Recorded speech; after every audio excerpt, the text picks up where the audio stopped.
भगवान कृष्ण ने गीता में कहा है कि जब जब धरती पर पाप बढ़ता है तब तब वे यानी भगवान विष्णु धर्म की रक्षा के लिए अवतार लेते हैं। आज हम भगवान विष्णु के वराह अवतार के बारे में जानकारी जानने वाले हैं। इस अवतार में भगवान विष्णु का मुख शूकर का और शरीर मनुष्य का था। इस अवतार के जन्म से जुड़ी कथा कुछ इस प्रकार है। दरअसल पुराने समय में हिरण्याक्ष तथा हिरण्यकश्यप नाम के दो राक्षसों का जन्म हुआ।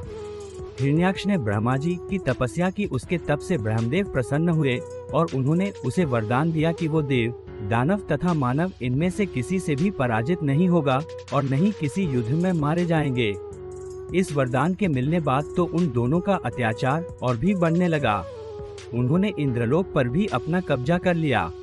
इसके बाद हिरण्याक्ष ने पृथ्वी को समुद्र में जाकर छिपा दिया।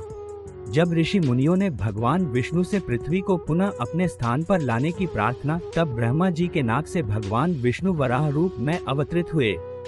सबके आग्रह पर भगवान ने पृथ्वी ढूंढना प्रारंभ किया। अपनी थूथनी की सहायता से उन्होंने पृथ्वी का पता लगा लिया। इधर दूसरी ओर हिरण्याक्ष वरुण देव के पास गया। उसने उन्हें युद्ध के लिए ललकारा। इस पर वरुण देव शांत भाव से बोले, तुम महान योद्धा और शूरवीर हो, तुमसे युद्ध करने के लिए मेरे पास शौर्य कहाँ। तीनों लोकों में भगवान विष्णु को छोड़कर कोई भी ऐसा नहीं है जो तुमसे युद्ध कर सके, अतः उन्हीं के पास जाओ, वे ही तुम्हारी युद्ध पिपासा शांत करेंगे। इसके बाद उसने देवर्षि नारद के पास जाकर भगवान नारायण का पता पूछा। देवर्षि नारद ने उसे बताया कि नारायण इस समय वराह का रूप धारण कर पृथ्वी को रसातल से निकालने के लिए गए हैं। यह सुनकर हिरण्याक्ष रसातल में पहुंच गया। वहां उसने देखा भगवान वराह अपने दाढ़ पर रखकर पृथ्वी को ऊपर ला रहे थे।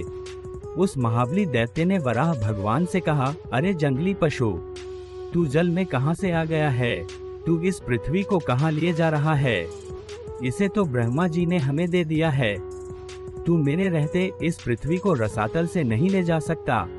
तू दैत्य और दानवों का शत्रु है, इसलिए आज मैं तेरा वध कर डालूंगा।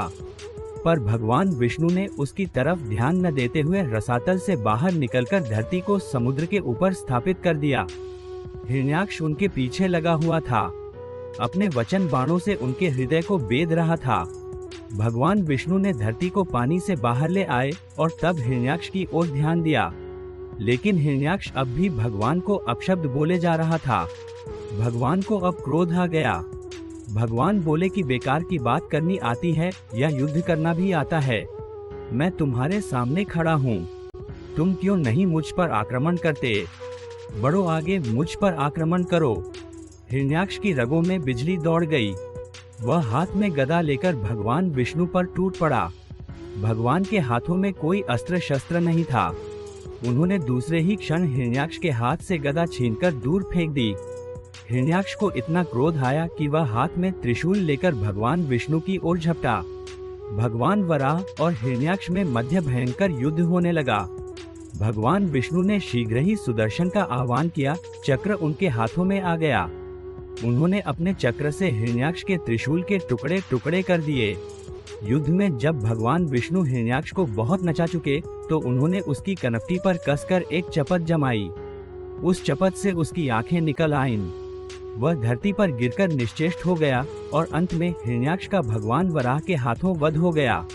दोस्तों, हिरण्याक्ष का वध करने के लिए ही भगवान वराह अवतरित हुए थे और इसके बाद वह अंतर्ध्यान हो गए।